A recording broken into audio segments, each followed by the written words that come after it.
Bienvenue à toutes et à tous dans cette première vidéo longue de ma chaîne. Si vous avez cliqué sur cette vidéo, il y a de fortes chances que vous venez de commencer l'apprentissage du handstand, de l'équilibre sur les mains. Ou alors ça fait peut-être plusieurs semaines, plusieurs mois que vous vous entraînez, mais en fait, vous ne savez pas si vous vous entraînez de la bonne manière, ou alors comment vraiment bien s'entraîner. Et donc dans cette vidéo, l'objectif, ça va être de pas vous parler pendant 1 heure de plein d'informations qui vous seraient impossibles à retenir, mais je vais vraiment vous donner les infos les plus importantes, essentielles, d'accord, euh, pour qu'à la fin de cette vidéo, vous puissiez du coup mettre en œuvre tous les conseils que je vous aurais donnés et pouvoir vraiment commencer à progresser tout simplement. Donc notre vidéo, ma vidéo, pardon, la vidéo, wow, la vidéo va se dérouler en 5 parties. Qu'on aura la première partie, la partie théorique. Donc je vais tout simplement aborder le sujet théorique. Donc c'est ma théorie que je me suis faite. D'ailleurs, c'est une théorie très connue. Euh, Ensuite, on verra donc mon parcours. C'est pour mettre un petit peu en concret et pour que vous voyez un petit peu moi, par exemple, mon évolution sur le handstand. Après, donc là, un aspect très très important, c'est la technique. Donc ça, va falloir pas skip, hein, vraiment. Franchement, je vous conseille vraiment de tout regarder parce que il y a tout qui est important. Donc vraiment, restez bien jusqu'à la fin, pardon. Justement, je vais essayer de faire de manière à ce que ce soit assez rapide parce que c'est chiant d'avoir une vidéo qui dure 3 heures. Donc bah, restez bien jusqu'au bout. Ensuite, donc les erreurs fréquentes, donc très très très très important aussi. Oh, je bégaye. Parce que forcément, bah, si vous faites des erreurs et que vous les corrigez pas, bah, vous pouvez continuer à stagner, stagner, stagner. Donc c'est extrêmement chiant. Et enfin, donc l'entraînement, comment s'entraîner, à quelle fréquence, les différents exercices à mettre en place. Donc on a plein de grands sujets à voir. Et donc bah, on va commencer tout de suite avec la partie théorie. Donc la théorie du handstand. Je vais venir l'aborder assez rapidement, pardon, parce que bon, j'ai pas envie que ça devienne chiant. Mais donc, en gros, ce que vous devez comprendre, c'est que le handstand, vous allez l'apprendre de la même manière que vous avez appris à marcher. Donc, concrètement, quand vous étiez petit, bébé, et que vous vouliez apprendre à marcher, tout d'abord au départ, vous allez commencer par essayer. Donc, vous essayez de vous lever, sauf que bien évidemment, vous n'avez pas la force, donc vous tombez. Et tout au long de la journée, vous essayez, vous tombez, vous essayez, vous tombez pendant plusieurs jours. Après, vous allez commencer à comprendre que vous pouvez utiliser un support, comme par exemple donc une chaise, les mains de vos parents, pour pouvoir tenir debout. Donc vous allez commencer à du coup vous mettre debout en tenant donc à ce support, par exemple à une chaise, et indirectement vous avez créé de la force donc dans vos jambes. Bien évidemment en continuant à tomber, etc. Puis ensuite, vous allez commencer à, donc en plus de créer de la force dans vos jambes, en étant agrippé du coup à ce support, bah, vous allez commencer à lâcher ce support et à commencer à tenir en équilibre sur vos pieds, comprendre comment tenir. Bien évidemment en continuant à tomber, mais en réessayant. Et au fur et à mesure des jours, du temps, bah, vous avez pu tenir de plus en plus longtemps sur vos jambes pour après commencer à marcher, etc. Du coup, en handstand, c'est pareil. Au début, vous n'avez pas la force forcément dans les épaules pour pouvoir vous mettre dans la position. Donc, vous allez utiliser un support, donc le mur, pour pouvoir créer de la force et de l'endurance dans les épaules. Ensuite, petit à petit, vous allez commencer à décoller le pied du mur pour commencer à avoir vos premières sensations d'équilibre et comprendre un petit peu comment tenir, etc., etc., etc. Donc voilà, retenez bien que euh, le handstand, vraiment l'équilibre sur les mains, vous allez l'apprendre de la même manière que vous avez appris à marcher. Voilà, retenez bien ça. Donc c'était tout. C'était tout sur la théorie. Donc mon parcours jusqu'au handstand, je vais le faire assez rapidement pour pas que ça devienne trop long. C'est juste pour mettre un petit peu en concret. Donc moi j'ai commencé l'apprentissage de l'équilibre sur les mains en octobre 2024. donc il y a 1 an et demi à peu près. Donc au début, je peux vous montrer le stylo. Donc, au début, je m'entraînais très peu régulièrement. Vraiment, j'étais pas du tout régulier. Du coup, bah, j'avais un handstand qui était un petit peu comme ça, vous voyez, la forme est vraiment pas belle. Il n'y a aucun engagement, les épaules, vous voyez, j'ai une très mauvaise mobilité ici. Et y a rien qui va en fait. Après, j'ai commencé à, donc, on va dire, vers de janvier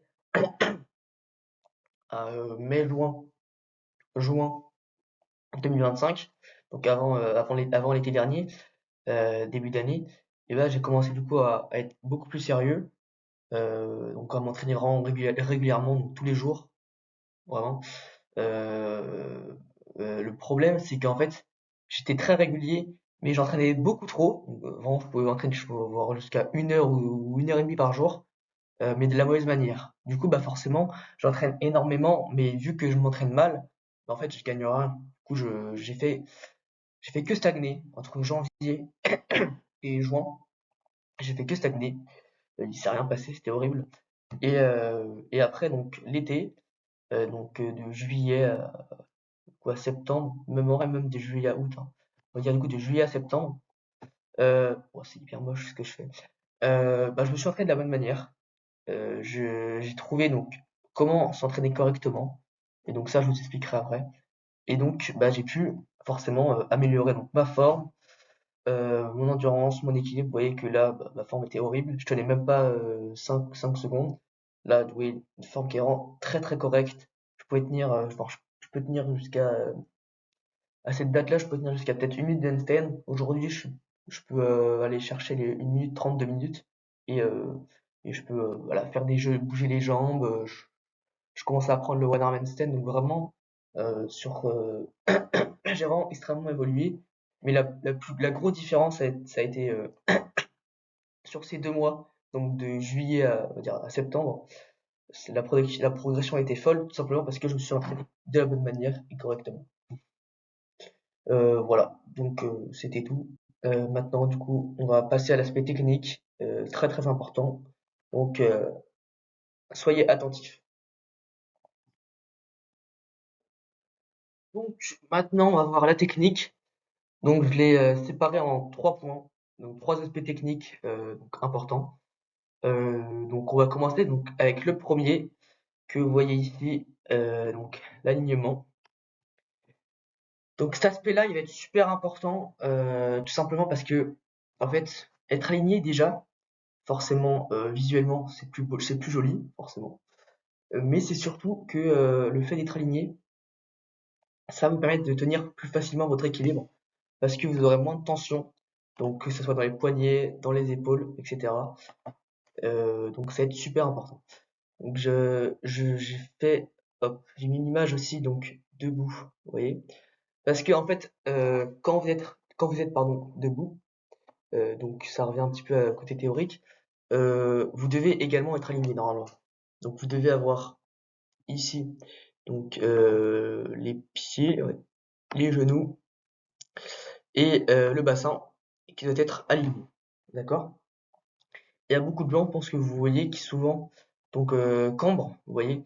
Donc leur bassin, leur fessier, leur bassin, il est vers l'arrière à moitié. Et du coup, il n'est pas aligné du coup avec le reste du corps. Et donc, normalement, ce qu'il va faire, je vais vous montrer. Il y a beaucoup de gens qui sont comme ça, souvent qui cambrent comme ceci, vous voyez.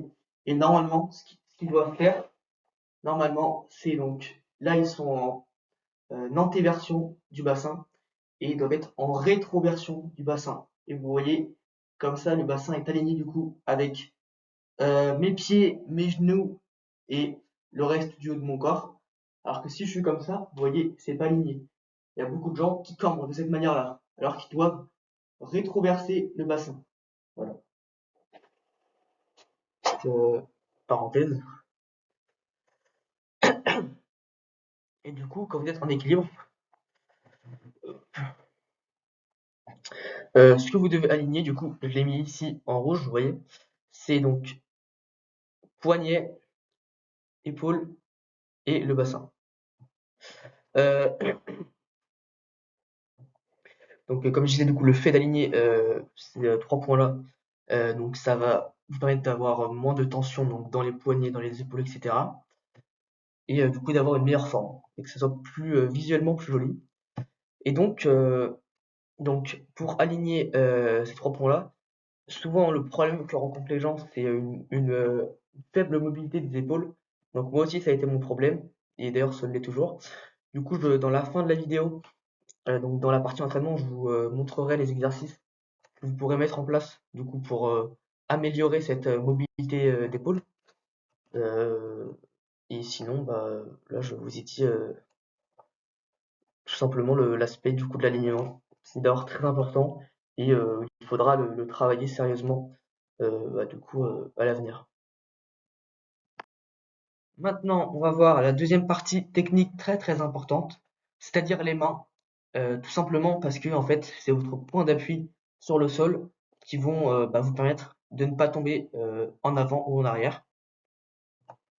Et du coup, je vais vous montrer un petit exemple pour que vous voyez vraiment que tenir en équilibre sur les pieds, ok, et sur les mains, c'est exactement pareil. Hop, je vais vous faire l'exemple, montrant le sol, voilà. Alors, hop, quand vous êtes sur les pieds, donc pour ne pas tomber en avant, ce qui va se passer, c'est que vous allez exercer une pression sur vos orteils. Vous voyez, je commence à aller vers l'avant, hop, j'exerce une pression sur les orteils qui va me ramener du coup droit, en équilibre. D'accord? Vous voyez, donc je suis là, je commence à tomber en avant, j'exerce une pression sur les orteils pour me ramener droit et en équilibre. Et pareil, quand vous tournez en arrière, soit vous allez lever un petit peu vos pieds et du coup bah, exercer une pression sur le talon et vous mettre sur le talon pour vous ramener droit, hop, ou soit vous allez hop, plier un petit peu vos jambes pour revenir hop, en équilibre. Voilà. Et du coup, bah, sur les mains, ça va être exactement pareil. Vos doigts, ce qu'ils doivent faire, ils doivent être pardon, un peu pliés comme ça, vous voyez, pour pouvoir, bah, comme pour les orteils, exercer une pression pour ne pas tomber donc en avant, ne pas tomber sur le dos, vous voyez. Donc là, imaginons, je commence à tomber en avant, ça va faire une pression avec les doigts qui va me ramener justement. En avant, les doigts vont exercer une pression qui va me ramener. Et en arrière, souvent, si c'est pas un grand décalage, vous pourrez donc, pareil, exercer une petite pression sur la paume, vous voyez, une légère pression, ce qui va vous ramener. Ou alors, donc, comme en étant debout, vous allez un petit peu descendre, comme si vous voulez faire une coupe en équilibre, mais genre un tout petit peu, ce qui va vous permettre de vous remettre droit et ensuite de repousser bien fort sur vos épaules, donc vous remettre en équilibre. Donc voilà, ça c'était un aspect très important à comprendre. Et une autre chose importante, vos poignets, vos mains doivent être en rotation externe, c'est-à-dire que externe, c'est vers l'extérieur, vous voyez, comme ceci. Et pas, et donc à l'inverse, elles ne doivent pas être en interne, d'accord? En fait, le fait que vos mains soient en rotation euh, externe, ça va venir ça va venir du coup ouvrir mieux vos épaules et ça va vous permettre de pouvoir pousser un maximum sur vos épaules plus facilement. Alors qu'à l'inverse, le fait d'être en rotation interne, donc comme ceci, vous voyez, et ben en fait, ça va, pareil, ça va refermer vos épaules et vous aurez plus de mal à pousser un maximum sur les épaules. Donc le conseil que je vous donne, c'est soit vous mettez vos mains bien droites comme ça, ok, donc elles sont droites et bougent pas, ou soit un tout petit peu en externe comme ça, vous voyez. Mais absolument pas, il y a beaucoup de gens, moi aussi c'était mon cas au début, qui sont comme ça parce que ils ont du mal du coup à ouvrir leurs épaules et, et ils sont de cette manière-là parce que c'est plus agréable. Le problème c'est que derrière ils vont pas réussir à pousser leur épaule, ils vont pas réussir à se grandir un maximum, pousser un maximum leur épaule et du coup bah ça va être super compliqué pour eux d'être bien droit et ils auront encore plus de, comme je dis, de tension dans les épaules quoi. Du coup vraiment, soit on se met hop normal, soit un tout petit peu comme ça à l'extérieur, rotation externe. Voilà. Donc c'est tout avec la partie technique sur les mains. Maintenant on va voir la partie technique sur les coudes. Maintenant, troisième et dernière partie donc sur la technique, ça va être les coudes. Donc, ce qu'il faut comprendre, donc c'est que vos coudes, ici, doivent être verrouillés. C'est-à-dire que votre bras, je vous fais un exemple, quand vous êtes en handstand, vous voyez, il doit vraiment être verrouillé de cette manière-là. Il ne doit pas être du coup, bah, un petit peu en flexion. Vraiment, vous le verrouillez un petit peu comme sur des dips. Vous voyez, dans la position de dips, vous êtes vraiment verrouillé de cette manière-là. Vous n'êtes pas en train de déjà d'être en flexion parce que sinon, bah, c'est encore plus dur. C'est-à-dire que vous êtes voir c'est-à-dire que vous êtes déjà en comment dire, vous êtes déjà en train de faire le mouvement alors que vous n'avez même pas commencé votre dips. Du coup, bah, vos coudes sont vraiment hop, verrouillés et ensuite, après, vous commencez à faire votre dips. Vous voyez? Donc là, c'est pareil. Le problème, du coup, bah, si vous verrouillez pas ces coudes, c'est que du coup, bah, vous perdiez de la force dans les épaules et que vous êtes déjà en mode comme si vous vouliez faire une pompe en équilibre négative, un stand push-up négatif, alors que c'est pas ce qu'on veut. Nous, ce qu'on veut, c'est juste tenir à l'équilibre. Donc forcément, très très important de verrouiller les coudes pour pas se fatiguer dans les épaules et pouvoir bah, être vraiment stable. Parce que forcément, si vous n'avez pas verrouillé vos coudes, on voit rien. Si vous n'avez pas verrouillé vos coudes, bah, vous allez commencer à trembler tout ça et vous n'allez pas du tout être stable. Donc c'est pas ce qu'on veut. Nous on veut être stable, donc forcément très très important de verrouiller les coudes. Sinon, bah, le risque c'est que vous commenciez à tomber comme ça, à faire une pompe en équilibre alors que vous voulez pas en faire. Donc ça sert à rien. Donc vraiment verrouillez bien les coudes et vous serez beaucoup plus stable. Voilà. Donc bah, voici les trois aspects techniques. Donc n'hésitez pas à revoir, à regarder la vidéo. Si jamais il y a des petits détails, ces aspects techniques que vous n'avez pas vu, bah, vous pouvez les repasser. Maintenant, on va aller voir les erreurs fréquentes. Maintenant, on va voir les erreurs fréquentes, donc très très important. Parce que c'est des erreurs que vous devez connaître pour pouvoir bah, corriger. Et donc, si vous n'avez pas conscience de ces erreurs-là, bah, en fait, vous pourrez stagner encore et encore. Donc, il va y avoir trois erreurs, même quatre, d'accord. Donc, je vais les faire assez rapidement. Et maintenant, ce sera après à vous de prendre conscience de ces erreurs-là et de ne pas les reproduire. Donc, la première erreur, c'est du coup le fait de marcher sur les mains. Euh, En fait, votre objectif, vous, c'est de tenir un équilibre qui est stable, qui bouge pas. Donc, en fait, le fait de marcher sur les mains quand vous commencez à tomber ou quoi, en fait, ça va juste vous perturber. Et ça va juste vous amener, ça va juste vraiment vous emmener nulle part, en fait, vraiment, ça sert absolument à rien. Donc, vraiment, il vaut mieux, si jamais vous commencez à perdre l'équilibre, juste laisser tomber, que de commencer à marcher sur les mains, parce que bah, votre objectif, c'est pas de marcher sur les mains, c'est juste de tenir en équilibre. Donc ça, c'est très très important. Beaucoup de gens qui font cette erreur-là, et sans s'en rendre compte, en fait, bah, ils réduisent du coup bah, leur progression. Ensuite, la deuxième erreur, c'est tout simplement de se lancer, genre de lancer son handstand en partant de debout, c'est-à-dire au lieu de comment au lieu de lancer son handstand donc normal, en partant donc les mains au sol, comme ça, bah, c'est de tout simplement se jeter comme ça en handstand, comme ça sert absolument à rien, vraiment. Tout simplement parce que en fait, bah, en étant déjà les mains au sol en fait, et donc vous allez pouvoir être beaucoup plus stable, pouvoir contrôler donc, votre mouvement. En fait, c'est pas un saut vers le handstand, vous n'êtes pas là à sauter ou genre, je ne sais quoi. Ce qu'il faut, c'est faire un transfert de force. Vous allez amener la force dans vos épaules, puis après vous allez pousser avec votre jambe. Et donc le fait de déjà partir les mains au sol, et bah forcément vous serez beaucoup plus stable, vous pourrez beaucoup plus contrôler votre mouvement et arriver bah, plus facilement en équilibre. Donc ça, vraiment, ne vous amusez pas, enfin, je dis vous amusez pas, mais il y a beaucoup de gens en gym qui font ça. Mais je vous conseille vraiment de partir vraiment du sol, les mains ancrées au sol, hop, en position, et après vous lancez tranquillement votre handstand. Vous kickez tranquillement au lieu de partir de debout et d'essayer de lancer je ne sais comment. Voilà. Ensuite, donc là on a la troisième erreur fréquente. C'est tout simplement le feedback. Et en fait, je pense que c'est la plus importante. J'aurais dû commencer avec celle-là, mais c'est pas grave. Le feedback, en fait, c'est le fait de se filmer, tout simplement. En fait, il y a plein de gens qui se filment pas. Et en fait, derrière, bah, ils comprennent pas pourquoi ils évoluent pas. Mais le fait de se filmer, bah, c'est pouvoir voir ses erreurs. Parce que forcément, des erreurs, on en fera. C'est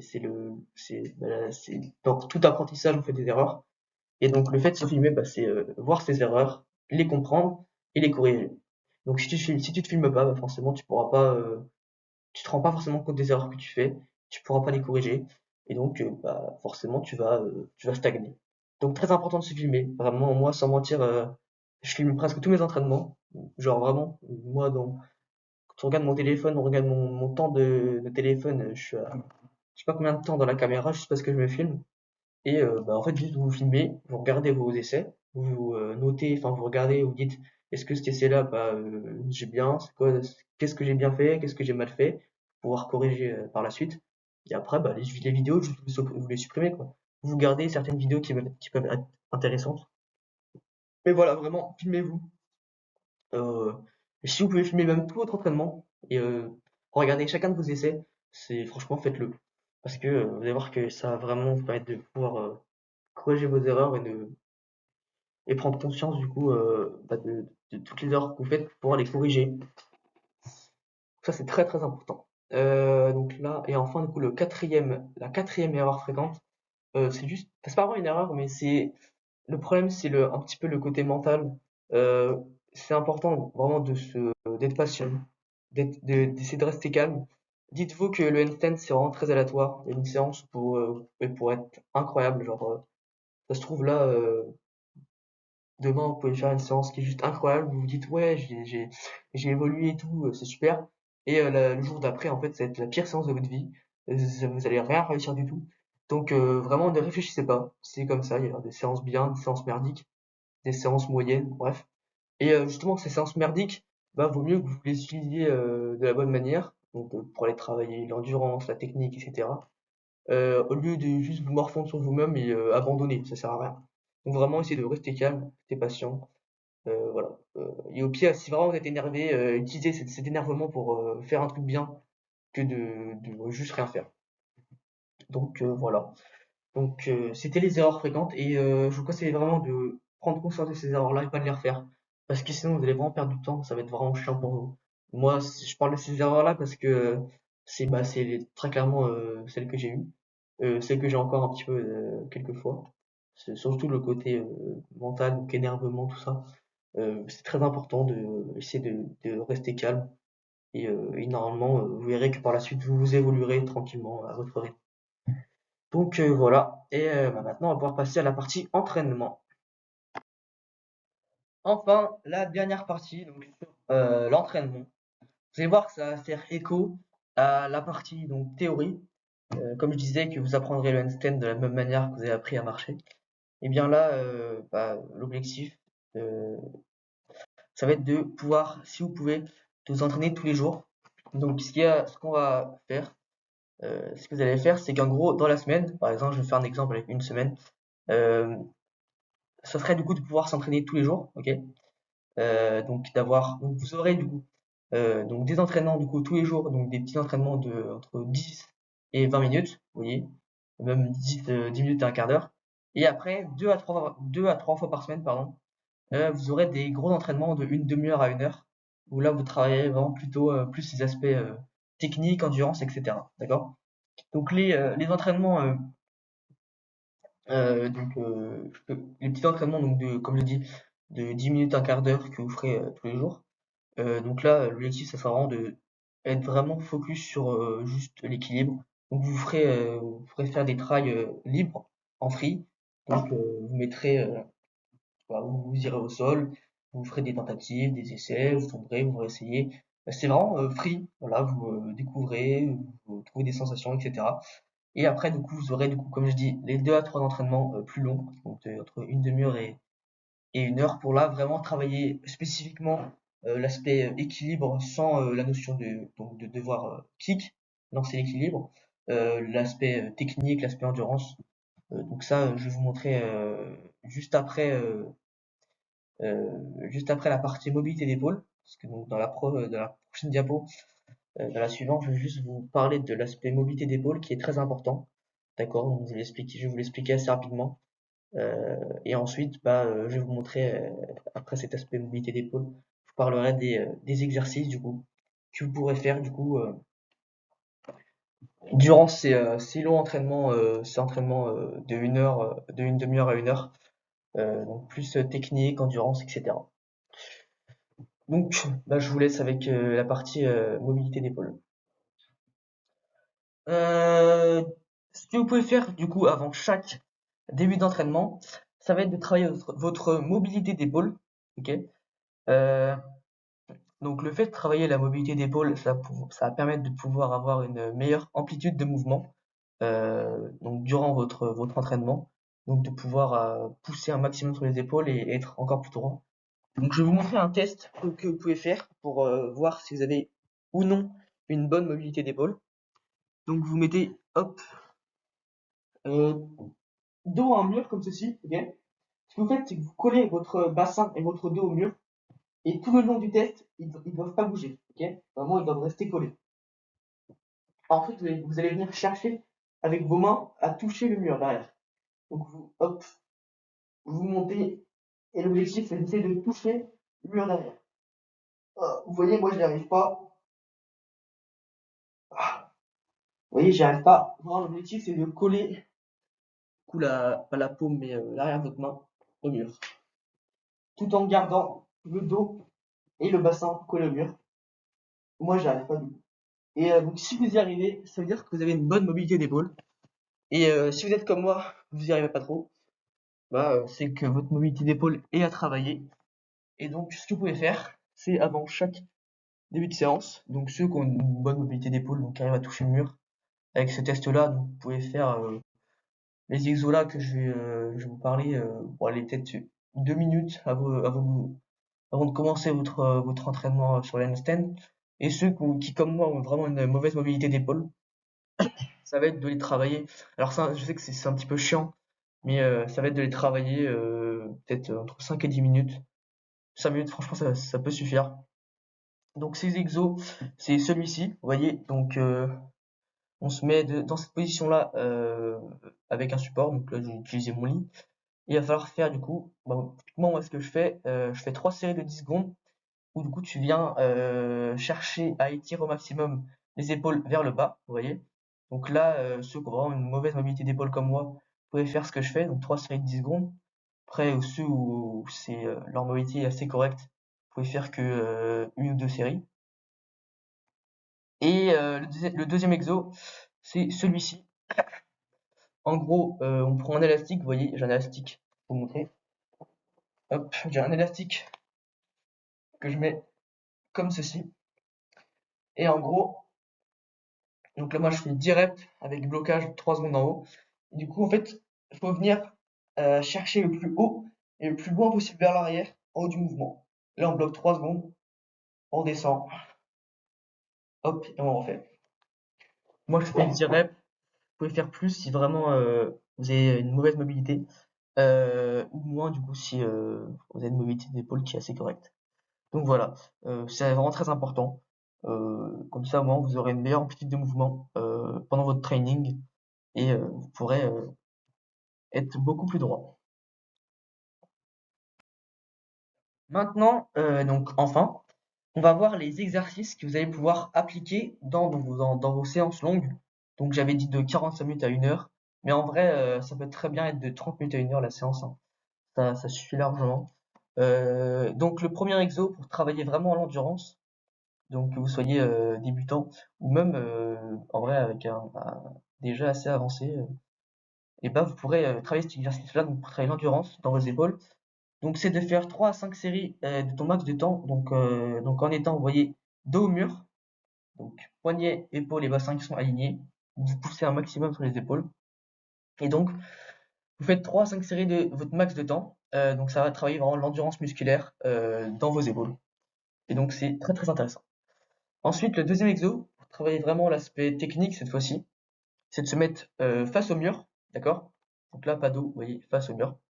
Et pareil, d'aligner poignet, épaule, bassin. En fait, le fait de se mettre face au mur, ça sera plus simple pour aligner les épaules, les poignets et le bassin, parce que du coup, vous voyez que que dos au mur, bah, le bassin a tendance à se courber, vous voyez, alors que face au mur, bah, il pourra être beaucoup plus droit. Donc pareil, on aligne poignet, épaule, bassin, et là on tient jusqu'à ce que la forme se dégrade. D'accord? On va pas chercher à tenir hyper longtemps. Donc c'est pas comme cet exo-là, là on cherche vraiment à tenir un maximum.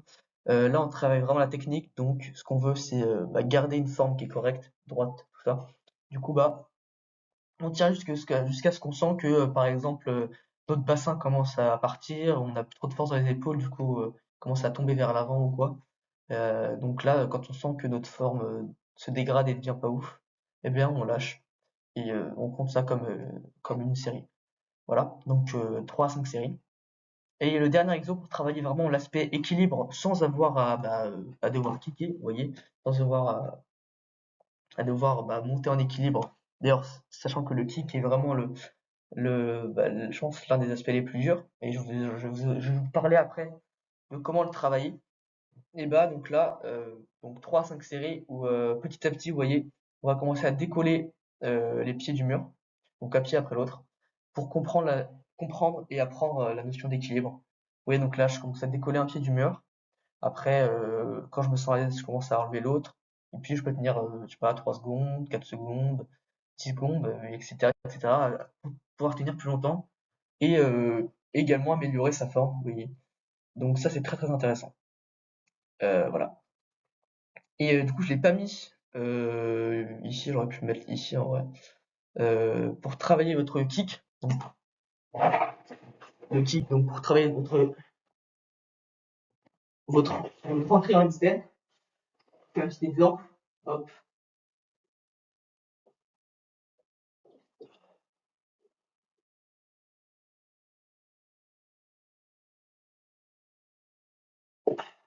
Bon. Et bah, c'est de faire ce que je viens de faire, vous voyez, pour travailler ce que je viens de faire, donc le kick, ça va être de faire la même chose mais avec un mur derrière soi, donc un peu comme ici, vous voyez. Et le but, c'est de lancer votre handstand en partant du coup pareil les mains au sol et d'essayer du coup d'arriver dans la position, d'arriver dans ce point d'équilibre sans que vos pieds touchent le mur justement. Et le fait d'avoir un mur derrière, c'est pour pas que vous tombiez en arrière du coup. Voilà, tout simplement. Du coup vous voyez les 3 exos là, vous pouvez les faire par exemple de la séance du coup de la grande séance, là, vous pouvez alterner. Vous pouvez très bien un jour faire cet exo là et lui là. Après et pas du tout faire de notion d'équilibre, c'est possible, en vrai, ça sera quand même correct. Après, bien évidemment, le mieux, c'est de travailler l'aspect équilibre. Mais si jamais il y a un jour où vraiment vous y arrivez pas et tout ça, vous pouvez vraiment que faire l'aspect technique et endurance. Après, vous alternez entre les différents exos. Même tout faire. D'ailleurs, le mieux, c'est tout faire, hein. Vous faites un peu de là, vous pouvez faire 2 séries de cet exo-là, 3, vous voyez.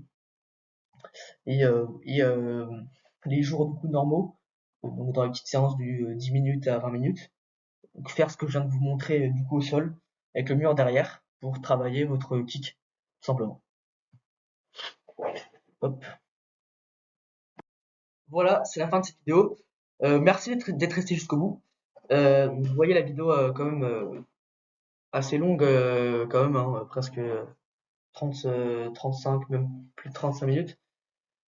Mais j'aurais quand même pu vous parler, si je voulais, du handstand pendant des heures et des heures. Euh, mais c'est pas intéressant parce que vous, faut que vous puissiez comme retenir les informations.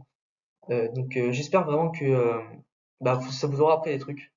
Et normalement, je vous dis, si vraiment vous mettez en œuvre tout ce que je vous ai informé, tout ce que je vous ai appris dans cette vidéo, il n'y aura pas de problème, hein. Vous aurez votre instinct, hein. Voilà, juste vous soyez patient et sans problème, vous évoluerez. Voilà, dites-vous bien que c'est normal, il y aura des gens qui iront plus vite que vous, qui évolueront plus vite que vous, d'accord? Chacun va à son rythme, d'accord? C'est chiant, hein, des fois, que d'autres, sans même faire plus d'efforts que vous, arrivent à des résultats plus vite, mais c'est comme ça. Mais vraiment, mettez en œuvre tout ce que je vous ai dit, d'accord? Revisionnez la vidéo si jamais il vous manque des infos ou quoi. Et vraiment, soyez patient, prenez le temps. Et votre handstand, votre réveil sur les mains, vous l'aurez hein, à coup sûr. Donc voilà, merci à vous tous et tous d'être restés jusqu'au bout. Et ben, je vous souhaite bonne chance